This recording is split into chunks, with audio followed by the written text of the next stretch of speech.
mais ça va parler non pas de C'est boxe, vrai. non pas de boxe. Cependant, Ah, je de pense MMA. que vous êtes quand même capable de voir la connexion entre la boxe et le MMA.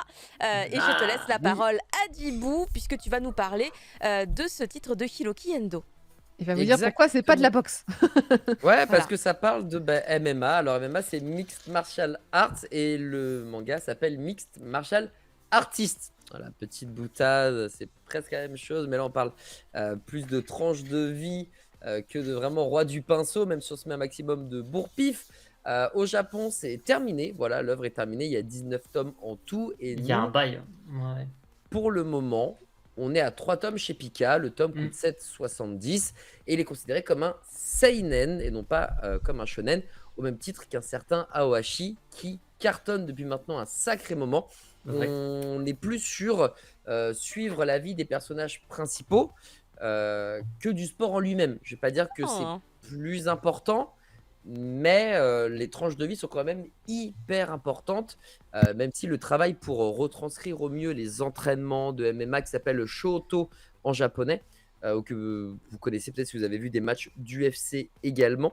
Bref, on va suivre la vie de deux protagonistes. L'un s'appelle Meguru et l'autre s'appelle Takashi. Et ce sont des amis d'enfance passionnés de karaté. Ils ont pratiqué le karaté ensemble. Et ce sont des amis à la base. Après, ça se complique, hein. Donc, grosso modo, c'est des enfants qui n'ont pas eu une enfance facile. Tous deux ont des problèmes avec leurs parents. Il y en a un, sa maman, elle est partie parce que son papa bossait trop, puis c'est devenu, on va dire, plus ou moins une sorte de yakuza. L'autre, la maman est décédée, puis le père n'a pas pu gérer. Et du coup, les deux vivent chez les grands-parents. Enfin, c'est vraiment des histoires. En fait, ils se ressemblent vraiment pas mal sur plein de points différents. Et même, je trouve, au niveau du trait de la gueule de ces jeunes hommes, même là, de temps en temps, j'étais en mode attends, mais lui, c'est Meguru ou c'est Takashi? Parce que, et du coup, je revenais des pages en arrière, je fais ah, parce qu'ils se ressemblent quand même pas mal les deux. Donc, vraiment, ils ont plein de points communs jusqu'au niveau du dessin en lui-même. Alors, en tout cas, par rapport à leur enfance. Donc, il y a un passage enfin, il y a deux passages qui sont importants. Le premier, c'est que, à un moment, ils sont en train de pêcher tranquillement. Puis, tu as des adolescents un peu plus vieux qui viennent leur chercher des noises et qui les tabassent, même s'ils arrivent à balancer un petit coup qui va bien, voilà, le coup de poing en mode karaté, bien propre, bien carré. En fait, il y en a un qui dit, de toute façon, eux, ils savent se battre vraiment, quoi. Alors que le karaté, on nous dit, faut pas se venger, faut pas commencer, limite, tu sais faire du karaté, tu sais te battre, mais tu n'utilises jamais cet art-là. Donc, il y a une certaine, je vais pas dire haine, c'est un peu trop fort, mais il y a une sorte d'incompréhension entre les deux, ce qui fait qu'il y en a un, donc Takashi, qui dit ouais, en fait, ça sert à rien d'être plus fort, autant avoir un pistolet. Et Meguru qui dit non, mais ça marche pas comme ça, t'inquiète. Donc, on sent qu'à ce niveau-là, les deux amis se séparent légèrement. Et il y a Oh. un autre moment aussi qui est clé, c'est que, à un moment, ils font des tournois, puisque voilà, ils font quand même du karaté de manière assez sérieuse. Meguru perd, il le vit super bien, en mode c'est philosophie, il était plus fort que moi, j'étais moins bon, c'est la vie. Et Takashi, lui, il fond en larmes, il comprend pas, il se dit que Meguru, mais il est idiot de penser ça, il est idiot de penser de cette manière-là. Non, c'est pas comme ça que ça marche. Donc là encore, il y a une scission qui va les éloigner au fur et à mesure, jusqu'au moment où Meguru va déménager, va partir, et où Takashi, quasiment au même moment, va subir un trauma, mais énorme, vraiment énorme. Je vous laisserai le découvrir en lisant l'œuvre. Et là, tu sens vraiment que les deux destins s'éloignent drastiquement et que on ne sait pas comment on peut réconcilier ces deux amis. Comme la vie est bien faite, 7 ans plus tard, Meguru, lui, a changé. Il a arrêté de faire du karaté. Il est passé au Shoto, donc au MMA. Et il se débrouille, quoi. C'est un gars, il fait les entraînements standards. Bon, il est pas mauvais, mais il est pas non plus exceptionnel. À un moment, il se dit, attends, je vais quand même essayer de faire un entraînement de pro. Et là, tu vois justement tout l'entraînement, comment il est décortiqué, etc. Ou la phase d'échauffement, tu as l'impression que c'est déjà une phase en fait de renforcement musculaire. Et ça dure des heures et des heures. Et ils font je sais pas combien de pompes, je sais pas combien d'exos et tout. Genre vraiment, tu lis ça, tu es fatigué. Tu te dis, mais moi, si je fais ça, je vais jamais tenir. Ouais. C'est infâme, quoi. Et du coup, à un moment, le premier tournoi de Megulu se met en place. Et évidemment, il tombe sur qui? Takashi. Voilà, après 7 ans à plus le voir, ils se voient tous les deux. Donc Megulu, il est super content, il va le voir, il lui demande comment ça va, etc. Et Takashi, il le capte même pas, il le calcule pas, il lui répond à peine, même pas un bonjour, etc. Ils se battent l'un contre l'autre. Takashi lui met excusez-moi du terme, mais une branlée comme c'est pas permis. Meguru, il est KO. Bon, même s'il perd, encore une fois, il est très noble dans la défaite, hein. Il tombe via, je crois, un étranglement, si je dis pas de bêtises. Ouais, je crois que c'est Et ça. Ouais. je crois que c'est ça, c'est un étranglement qu'il met au sol, après avoir bien tanké quand même quelques bons coups de pied, justement inspirés du karaté. Waouh. Et il a qu'une chose, en fait, une seule envie, c'est d'aller voir Takeshi et lui demander comment ça va. Mais Takeshi, vraiment, il se casse instant et tout ça. Il va le revoir dans un autre tournoi. Il ne jouera pas, enfin, il ne l'affrontera pas, mais il le verra quand même. Et là encore, il essaye de discuter avec lui. Takeshi l'envoie dans les roses, encore une fois, de manière assez sèche. Et du coup, on va suivre l'évolution de ces deux hommes. Et on va voir qui, aussi à cause de ça, Meguru, d'un coup d'un seul, il a envie de plus s'impliquer dans le MMA. Alors qu'au début, c'était juste, on va dire, un passe-temps. Mais Takeshi, il a envie de se surpasser. Pareil, il y a un autre gars dans le club qui arrête pas de le prendre de haut. Du coup, il a envie de se surpasser également. Mais vraiment, le truc qui est cool à lire, c'est cette intrigue qui est d'entrée de jeu hyper forte, qui te prend aux tripes, qui est hyper triste. Et en plus de ça, à la fin du tome 1, il y a, tu te dis, bon, voilà, on connaît le fil rouge. Takashi doit suivre cette ligne-là. Et au fur et à mesure des tomes, on va le découvrir. Frame 1, c'est plus du tout ce qui se passe. Genre vraiment, il y a un retournement de situation énorme. Là, tu te dis, ok, donc, mais on va où en fait? Où on va, tu vois? Et c'est hyper stylé. Alors, ça, c'est pour la partie histoire, etc. Par rapport au dessin, alors on est vraiment à des années-lumière de Baki. On est quelque chose de beaucoup plus réel. On veut vraiment, c'est peut-être le côté seinen qui veut ça, mais on veut vraiment du réel, de l'efficace. Les proportions sont globalement carrées. Il n'y a pas de truc de fou à tous les étages. Pareil au niveau des coups de pied, des coups de poing, des transitions. Au niveau de la danse, qu'est plus ou moins le MMA, notamment lors des phases de grappling, où il y a toute une chorégraphie qui s'installe pour éviter de se faire de se manger une clé de bras ou un étranglement ou quoi ou qu'est-ce. On se veut vraiment dans la réalité, hein. Il n'y a pas de fioriture, il n'y a pas de super coup de poing du dragon, de machin, de bidule. C'est vraiment hyper réaliste. Il n'y a pas de chichi. Peut-être que parfois ça manque un peu d'impact.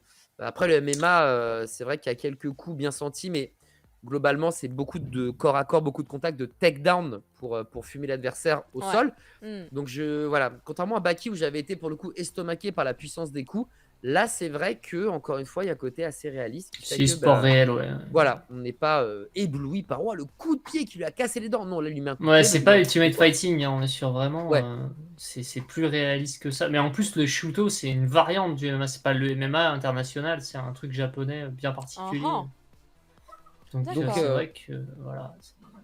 Non, mais c'est Moi, j'aime important de le beaucoup dire en tout pour cas. le C'est coup, cool que tu aies lu les deux parce que il y a une vraie différence entre le côté spectaculaire qui est très plaisant, attention, mais le côté Ouais. vraiment plus réaliste On est sur un manga de sport, MMA. mais du coup, on perd presque le côté fougueux de certains titres shonen sportifs où tu peux être emballé par les actions et tout du terrain. Là, même si c'est du 1v1, les combats, en fait, ils t'emballent pas plus que ça. T'es pas, c'est vraiment du sport dans un côté extrêmement neutre. Ça a pas de souffle épique. C'est très plat, enfin, si on veut, quoi. Mais c'est pas inintéressant. C'est vraiment un style qui se rapproche de se calquer par rapport à la réalité. Alors, c'est vrai que oui, c'est plus proche de Slam Dunk, tu dis, Nico Staro. Je sais pas, moi, Slam Dunk, quand même, t'as des moments où t'es dedans, quoi. Là, pas trop. Hein. Cela dit, on n'a pas encore vu de tournoi en 3 tomes. Donc, enfin, on a vu des débuts de tournoi, mais le mec, il dépasse jamais les débuts des poules. Donc, c'est vrai que. Il est pas très fort, Meguru, on va pas se le cacher. Il a envie d'être plus balèze, mais là, en tout cas, par rapport au tome 1 que j'ai lu, c'est pas ça. C'est pas ça, il essaye. Mais en tout cas, c'est vrai que je te rejoins, prof. C'est assez neutre. Pareil au niveau des planches, hein. On a vraiment une découpe qui est hyper traditionnelle, simple, efficace, classique. Je faisais la comparaison avec Senseiya tout à l'heure où là il y a des, voilà, c'est contemporain, c'est pas que des rectangles, hein. J'exagère en disant ça, mais MMA, il y a un côté très rectangulaire, très carré, machin, c'est pas ça. Senseiya, ça part dans tous les sens, il y a des diagonales, il y a des trucs de fou, hein. Et là, bon voilà, et pareil par rapport aux onomatopées, tu sais, les chfouches, les dings, les katakana, qui arrivent et tout. bah t'en as un ou deux en fond. Pareil quand Ouais, j'en ai encore un là. t'es dans l'action, bah quand t'es dans l'action, il n'y a pas de décor, c'est tout blanc, tu vois, donc il n'y a pas énormément de détails. Parfois même l'onomatopée va se cacher en bas de la scène entre deux cases, tu vois, pour vraiment pas gêner le truc. Ouais, Donc vrai.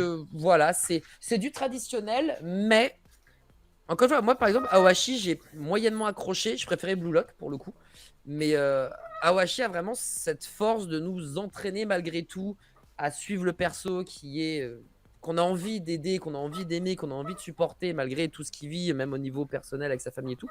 Bah là, c'est pareil en fait. L'histoire est vraiment prenante et du coup, bah, on oublie le côté peut-être manque de punch des phases de combat. Donc MMA, en tout cas, le premier tome m'a plutôt séduit. Je laisserai probablement une chance au tome 2.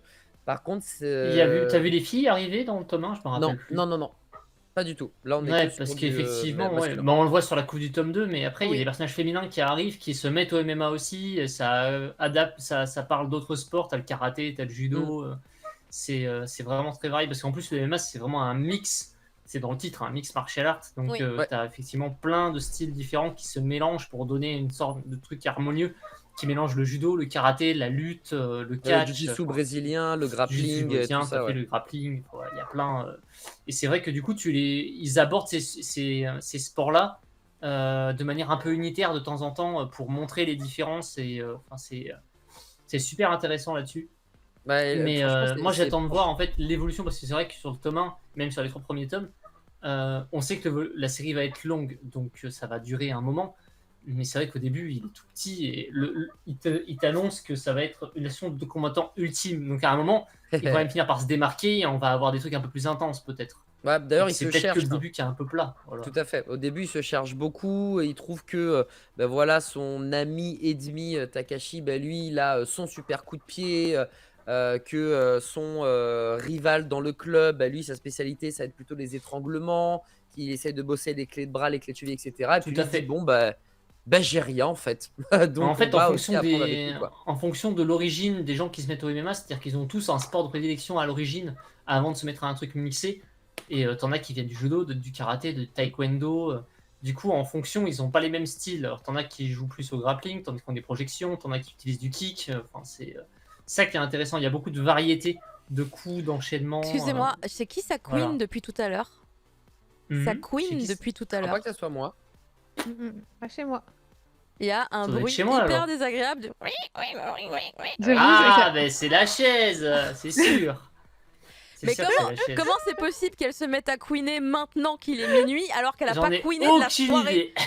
Elle a pas queené Poltergeist, de la... Ah, tout purée. simplement. C'est le poltergeist, le évidemment. poltergeist, Tout de évidemment. suite.